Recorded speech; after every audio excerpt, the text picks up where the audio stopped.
I'm a 29-year-old woman living in a small, one-bedroom apartment in the city. It's not much, but it's mine. I've worked hard to build a life for myself after moving out for college and never looking back. While my family has always been a big part of my life, our dynamic has always felt unbalanced. My parents are the traditional type, and by traditional, I mean they value family loyalty over pretty much everything. Growing up, they never let me forget how important it was to pitch in, be there for each other, and put family first. To them, that meant doing whatever they needed, whenever they needed it, and they had a way of guilting me if I didn't immediately say yes to their requests. I've always been the reliable one, while my older sister, Anna, has been the golden child. She's 33, married, and has 3 kids under the age of 7. She lives in the same town as my parents, about a 10-minute drive from their house, which makes it easier for them to see her, and by see her, I mean they're basically raising her kids, half the time. Anna's life looks perfect from the outside. She's got the big house, the Instagram-worthy family, and the supportive husband, but it's clear she's struggling. Every time I visit, she looks like she hasn't slept in days. The kids are adorable but loud, chaotic, and constantly need something. My parents practically live at her house, cooking, cleaning, and babysitting whenever she asks. Over the past few months, my mom's been dropping hints about how hard it's been for them to keep up with Anna's needs. "Your sister has so much on her plate," she'd say during our weekly phone calls. "It's tough for us too, you know? We're not as young as we used to be." At first, I thought it was just her venting.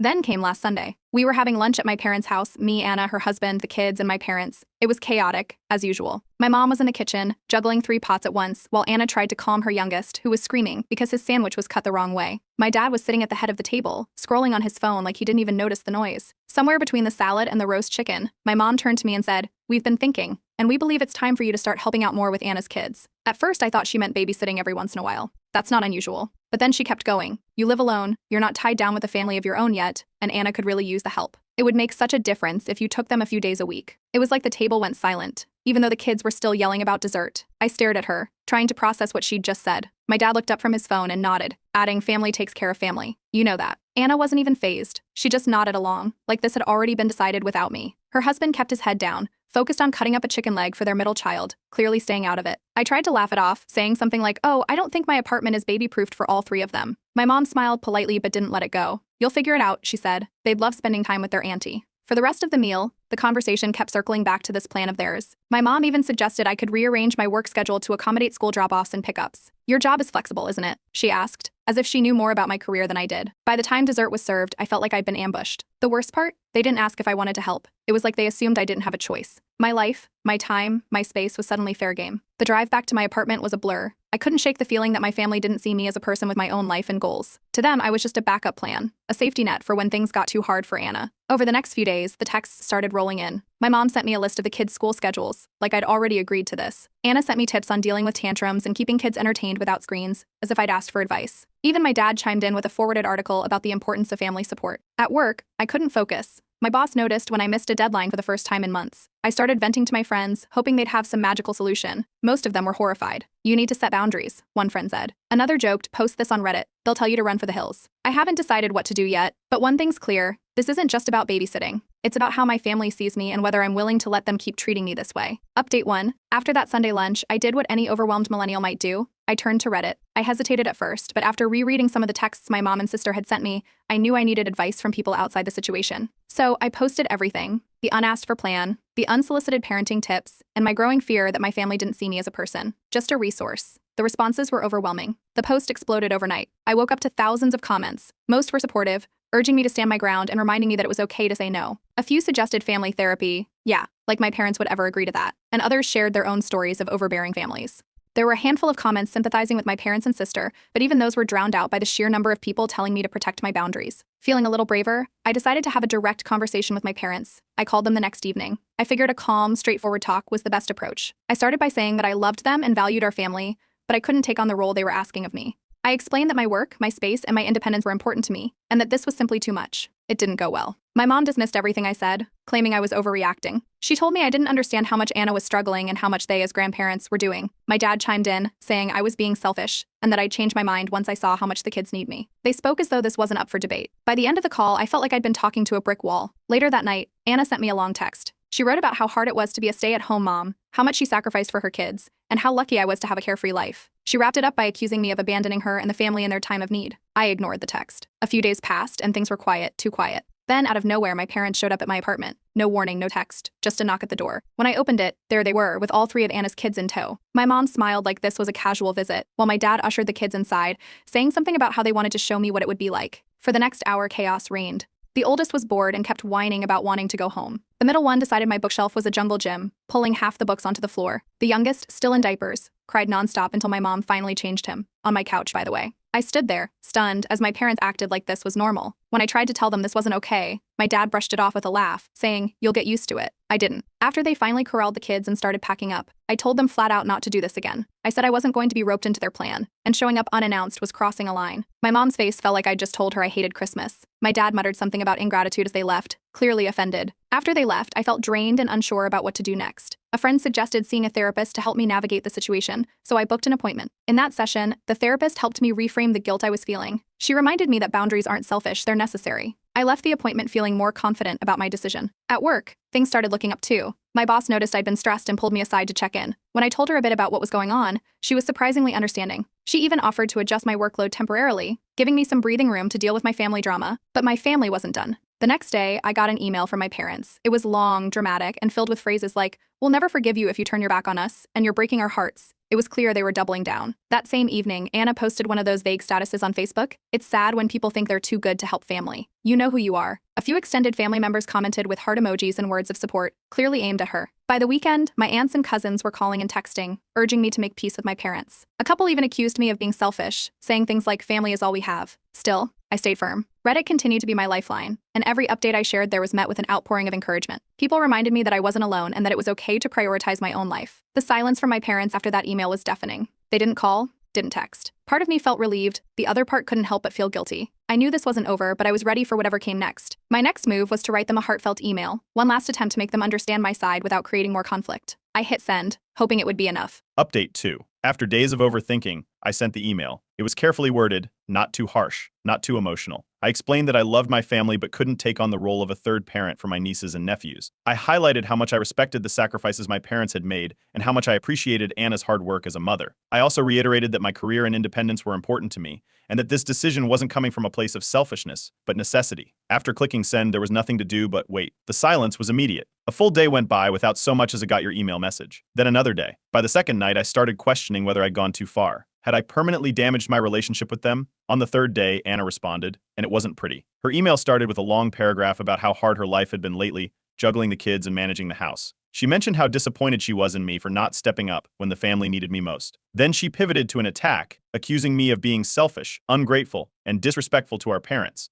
She made it clear she thought I had no real responsibilities compared to her, and that I was turning my back on the family. A few hours later, my parents followed up. Their email was calmer but no less guilt-inducing. They wrote that they were hurt and disappointed by my decision. My mom emphasized how much she and my dad had sacrificed to raise me, pointing out moments where they had gone without so I could succeed. They ended by saying I was misunderstanding their request and that I'd regret this decision one day. I barely had time to process those emails before the fallout began. Anna shared my email with our extended family, or at least her version of it. She framed the situation as though I had outright refused to help during a family crisis. The family group chat, which is usually filled with memes and photos of the kids, exploded. Aunts and cousins started posting passive-aggressive messages about some people forgetting where they came from and the importance of family.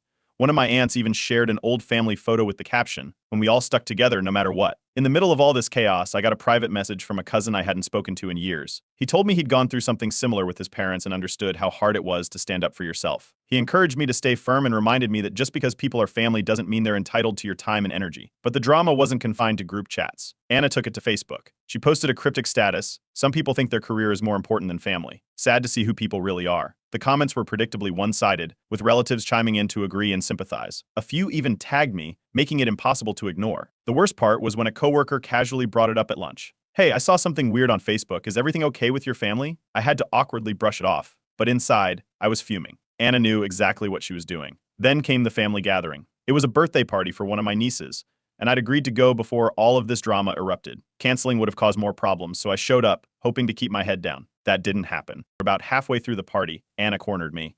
In front of the entire living room, she started talking about how hard her life had been recently, emphasizing how much help she needed and how some people in the family weren't willing to step up. Everyone knew she was talking about me. When I tried to stay quiet, she turned to me directly and asked, "Don't you think family should come first?" Something snapped. I stood up and told her that I'd worked hard to build my life and that I wasn't obligated to sacrifice everything I'd worked for just because she and my parents decided I should.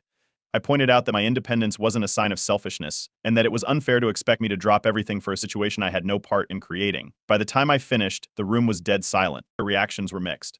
A few cousins nodded in agreement. One aunt even muttered, "She's got a point."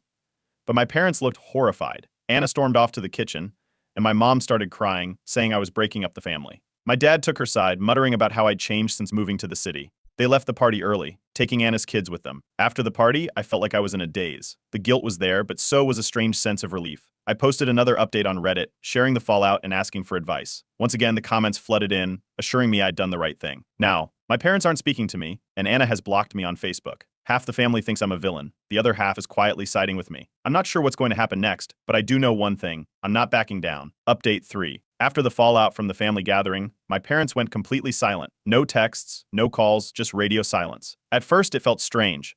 I'd grown so used to my mom's weekly phone calls and random messages from my dad that the absence was noticeable. But as the days turned into weeks, I realized I was actually sleeping better and feeling less stressed. The quiet didn't last, though. Aunts and uncles started calling, one after another, all saying the same thing: you need to apologize and make things right. Some were blunt, accusing me of being selfish, while others tried to guilt me by talking about how much my parents had done for me. One uncle even mentioned that family unity was more important than modern independence. Then, out of nowhere, my parents finally called. For a second, I thought they might be ready to reconcile. Instead, my dad's tone was sharp as he brought up the family will. He told me that if I didn't reconsider my stance and start helping out with Anna's kids, they would have no choice but to cut me out entirely. My mom chimed in, reminding me of all the financial help they'd given me during college, help they now seemed to be framing as a loan. It felt like a punch to the gut, but I didn't argue. Instead, I made a note to bring it up with my therapist, who later reinforced that this was just another form of manipulation. She reminded me that my parents' choices to help me in the past were theirs, not obligations I needed to repay for the rest of my life. Around this time, I got a call from a cousin I'm closer with.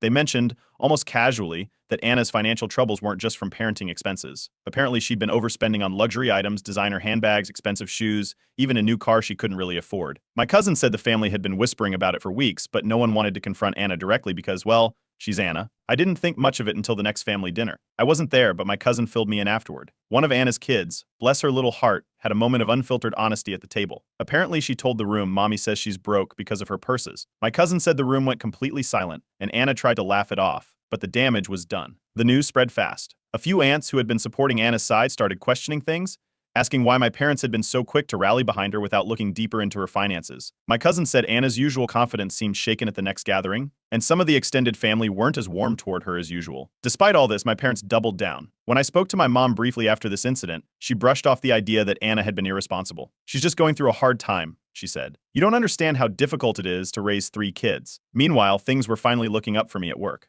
I received a promotion that I'd been working toward for months. It came with a raise, more responsibility, and a lot of validation that my career path was the right one. I couldn't help but think about how differently my life would look if I'd caved to my family's demands. I shared the promotion news on my second Reddit update, which ended up going viral. Thousands of people commented, congratulating me and encouraging me to keep standing my ground. Some shared stories of going no contact with their own families, and others gave practical advice for handling guilt trips. The support was overwhelming, and it gave me the confidence to keep moving forward. As the weeks passed, Anna's golden child image started to crack. More relatives began noticing her entitlement and how much my parents seemed to bend over backward for her. A few even reached out to me privately, apologizing for pressuring me earlier. One cousin said they admired how I'd handled myself, and another shared that they'd always felt Anna was given preferential treatment. The final escalation came when my parents called again, this time almost pleading. My mom started crying, saying that I needed to be the bigger person and step up for the sake of the family. She talked about how much Anna was struggling and how they were getting older and couldn't keep doing everything. My dad stayed quiet for most of the call, but eventually said, "You're the only one who can help fix this." I calmly told them that I wasn't going to change my mind. I reminded them that I loved them but couldn't take on the role they wanted me to. The conversation ended abruptly, and I didn't hear from them again for a while. With the silence came clarity. For the first time, I realized how much of my life I'd spent trying to please my family, putting their needs above my own. I decided I wasn't going to do that anymore. I've worked too hard to let guilt and obligation dictate my choices. Some relatives have continued to support me, while others have distanced themselves. Anna, unsurprisingly, hasn't spoken to me directly since her public embarrassment, but I've heard from cousins that she's still complaining about me behind my back. For now, I'm focusing on my career, my friends, and the family members who genuinely care about me. I've stopped worrying about whether my parents will come around, and honestly, I'm okay if they don't. Update 4. After my promotion, I decided to share a post on social media. It wasn't anything flashy, just a quick update to celebrate a milestone in my career. Hard work pays off, I wrote, along with a picture of my new office setup. The response from friends and coworkers was overwhelmingly positive. I thought it was a harmless update, but apparently my family didn't see it that way. Within hours, I started getting passive-aggressive texts from my mom. She framed them as congratulations but couldn't resist adding remarks like, "It must be nice to only have to think about yourself, and maybe now you can use your success to support the family more."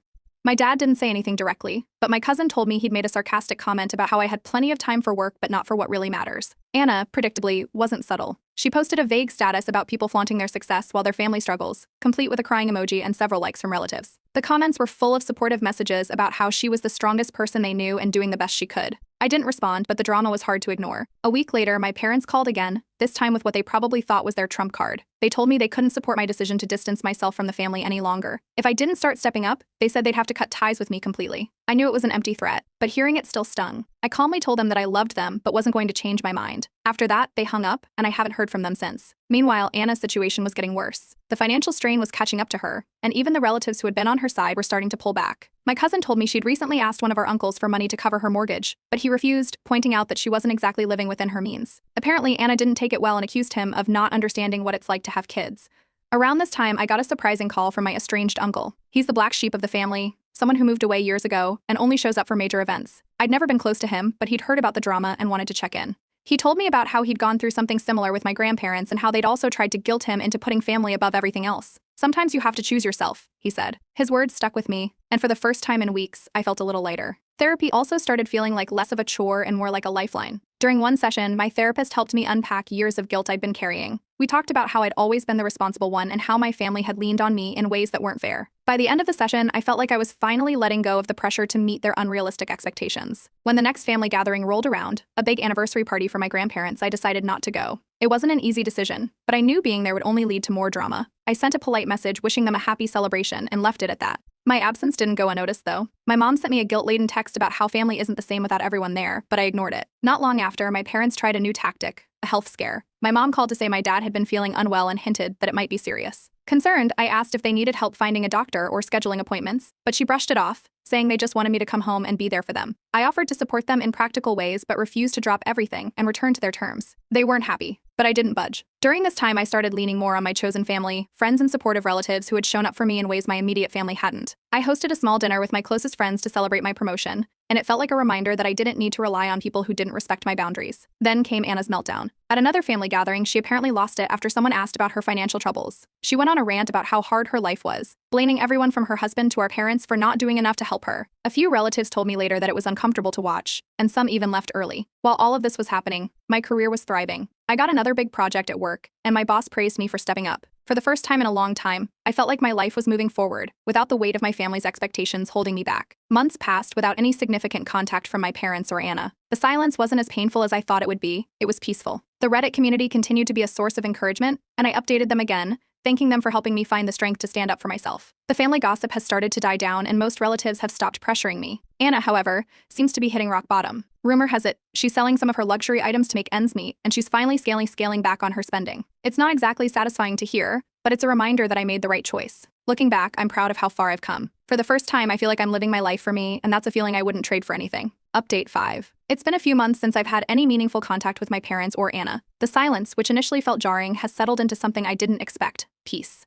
Without the constant guilt trips and drama, I've been able to focus on my career, my friends, and most importantly, myself. Of course, my parents weren't done trying to pull me back in. A couple of weeks ago, I got a text from my mom about my dad's health. She didn't provide any specifics, just enough to make me worry. I responded politely, asking if they needed help scheduling appointments or finding a home health aide. My mom replied that what my dad really needed was to see his family united again. It was clearly another attempt to guilt me. I repeated my offer to assist with logistics but didn't engage further. The conversation ended there. Meanwhile, word has spread through the family that Anna's financial situation is worse than anyone realized. She and her husband are downsizing their house, and their kids have been pulled from extracurricular activities. Despite this, Anna is still blaming me for not stepping in to help. My cousin told me she's been saying things like, if only someone had supported us, things wouldn't have gotten this bad. She even implied that my refusal to help was affecting my parents' health, which felt like a low blow even for her. Interestingly, my parents seem to have shifted their focus. With me out of the picture, they've started leaning on other relatives for help. This has caused some friction, especially with those who were initially on their side.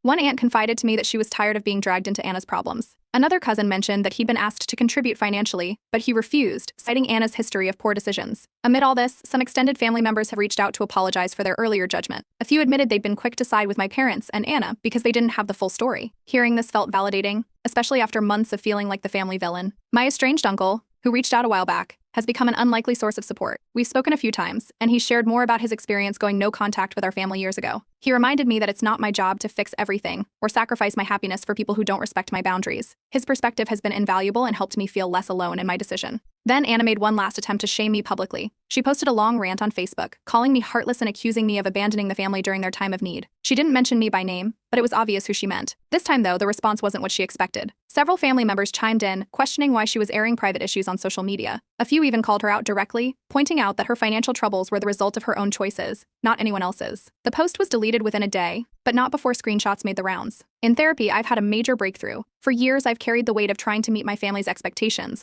always fearing their disappointment. My therapist helped me see that their approval isn't something I need to earn, and it's okay to prioritize my happiness. For the first time, I feel free of the guilt that's followed me for so long. Work has continued to be a bright spot in my life. Recently, I received an award for a project I led, and my boss made a point to acknowledge my contributions in front of the entire team. It was a moment of pure joy, a reminder of what I've been able to achieve by focusing on my goals. Then, out of the blue, my parents called. Their tone was noticeably softer. My mom admitted they might have been too forceful in their expectations, and my dad echoed her sentiment. While it wasn't an outright apology, it was the closest they'd come to acknowledging their behavior. I listened politely, but didn't let my guard down. After the call, I drafted a measured response, expressing love for them but reiterating that my boundaries hadn't changed. To celebrate how far I've come, I decided to host a dinner party with my closest friends and the relatives who supported me throughout this ordeal. It wasn't anything extravagant, just good food, laughter, and the people who've been my true support system. Looking around the table that night, I felt a deep sense of gratitude for the family I've chosen. The final straw with Anna came a week later. She called me out of the blue, her tone frantic. She started blaming me for her problems again, saying her life was falling apart because I'd refused to help. I calmly listened until she paused, then hung up.